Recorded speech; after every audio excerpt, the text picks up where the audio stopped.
మేము చిన్నప్పటి నుంచి కలిసి పెరిగాం. నా కోసం అంతా తెలుసు వాడికి. నాకు స్కూల్లో పరిచయం వాడు. కలిసి టీచర్స్తో దెబ్బలు కూడా తినేవాళ్ళం. కాలేజ్లో ఫస్ట్ రోజు నుంచి వాడుతూనే ఉన్నా. లైఫ్ని వేరే యాంగిల్లో ఎలా చూడాలో నేర్పించింది వాడే. పొద్దుస్తమానం నా పక్కనే ఉంటాడు. మళ్ళీ ఇంటికి వచ్చి మరీ బయటకు వెళ్దాం అంటాడు. అసలు నేను ఇలా పాడైపోవడానికి కారణం వాడే అని మా ఇంట్లో గట్టి నమ్మకం. బాగుంటుంది మా వాడిని సిగరెట్ అలా వచ్చేసింది వాడే.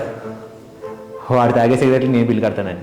దింపకుండా ఫుల్ బాటిల్ తాగరంటే తాగేస్తాడు, కానీ ఆకుండా 6 కిలోమీటర్ నడవరంటే నడవలేడు.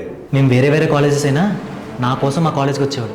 పికప్లు డ్రాపులకి నా వంగు పెట్టుకొని మా కాలేజీలో అమ్మాయిలకి లైన్ వేయడానికి వచ్చేవాడు. ఒక అమ్మాయిని పడేసాడు కూడా.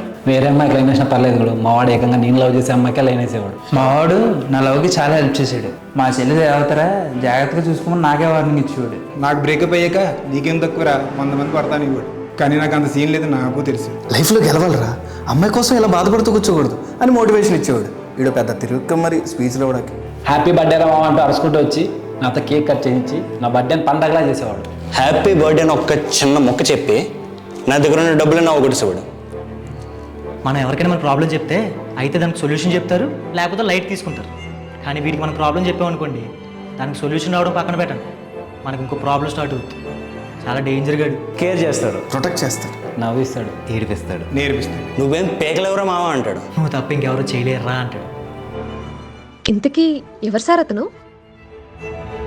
నా స్నేహితుడు, మై ఫ్రెండ్, మేరా దోస్త్, మై బడి, నా మిత్రుడు. మేరే జానీ జిగర్.